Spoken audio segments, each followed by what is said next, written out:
Korupsi masih mengancam Indonesia. Ini antara lain terlihat dari terus berulangnya kasus korupsi yang melibatkan pejabat publik. Jangan heran bila masyarakat menilai korupsi di Indonesia kian parah. 3 dari 4 orang di Asia menyatakan korupsi adalah masalah besar di negara mereka. Ini terlihat dari survei The Global Corruption Barometer Asia yang dipublikasikan Transparansi Internasional Desember ini. Survei dengan hampir 20.000 orang responden itu digelar antara Juni hingga September 2020 di 15 negara di Asia, serta antara Maret sampai Agustus 2019 di Sri Lanka dan Vietnam. Survei The Global Corruption Barometer Asia juga menemukan setidaknya 1 dari 5 orang yang mengakses layanan publik seperti layanan kesehatan dan pendidikan menyuap setiap tahunnya. Meski begitu, ada harapan akan perubahan yang muncul dari survei ini. 3 dari 5 survei yang disurvei menyatakan warga negara bisa membantu menghentikan korupsi. Lalu bagaimana korupsi dipersepsikan? Berikut persentase responden yang menyatakan korupsi di negara mereka meningkat setahun terakhir. Di Indonesia sendiri, sebanyak 49% responden mempersepsikan korupsi meningkat.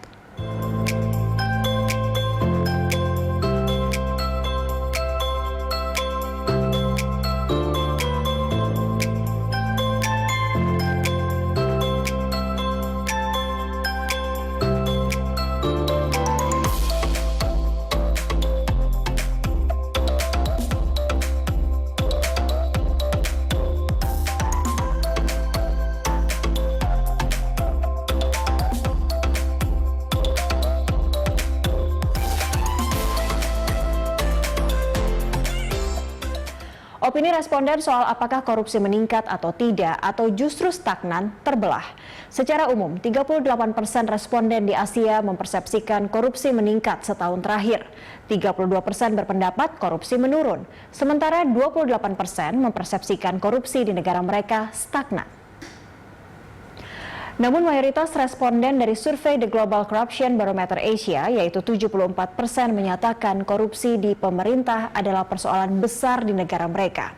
Indonesia dan Taiwan memiliki persentase terbesar di mana warganya mempersepsikan korupsi di lembaga pemerintahan adalah persoalan terbesar.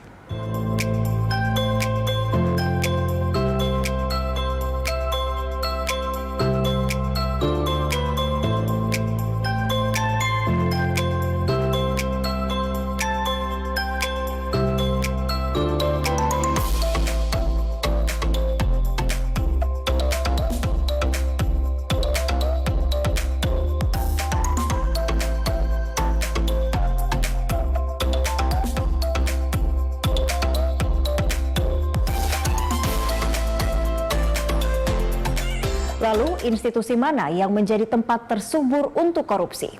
1 dari 3 responden menganggap bahwa parlemen adalah lahan basah untuk korupsi.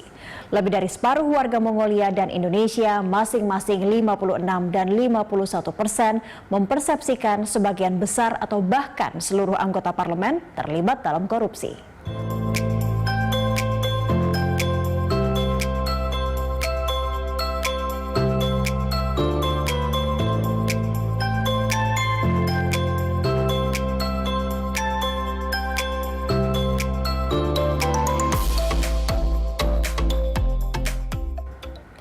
Temuan yang juga menarik adalah 1 dari 7 responden mengaku pernah ditawari suap untuk ditukar dengan suara dalam pemilu.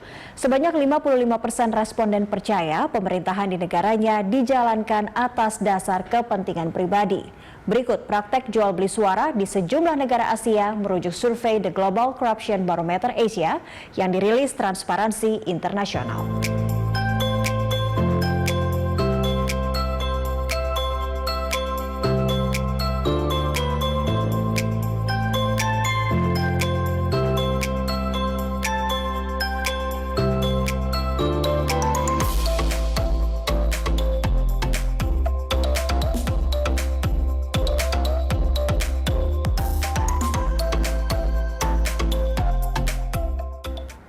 Dari hasil survei juga didapati bahwa pemberantasan korupsi di Indonesia dinilai masih stagnan. Skor Global Corruption Barometer 2020 untuk Indonesia sebesar 65% atau hanya naik 1% dari tahun 2017. Padahal hampir setengah responden menilai korupsi meningkat 1 tahun terakhir. Strategi Nasional Pencegahan Korupsi juga belum dirasakan publik. Revisi Undang-Undang Komisi Pemberantasan Korupsi diperkirakan menjadi salah satu faktor yang berpengaruh pada penilaian. Hanya dalam kurun waktu 11 hari, KPK menangkap 4 pejabat publik. 25 November 2020, Menteri Kelautan dan Perikanan Edi Prabowo ditangkap atas dugaan suap perizinan ekspor benih lobster. 2 hari berselang, giliran Wali Kota Cimahi, Ajay Muhammad Priyatna, kena OTT KPK. Ajay ditetapkan sebagai tersangka penerima suap terkait dengan perizinan pengembangan Rumah Sakit Kasih Bunda Cimahi.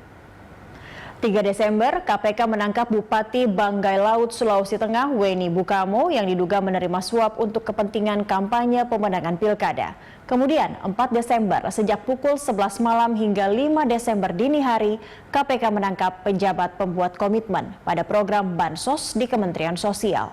Penangkapan ini menyeret Menteri Sosial Juliari P. Batubara menjadi tersangka dugaan suap Bansos COVID-19 sebesar 17 miliar rupiah. Juliari menyerahkan diri pada 6 Desember.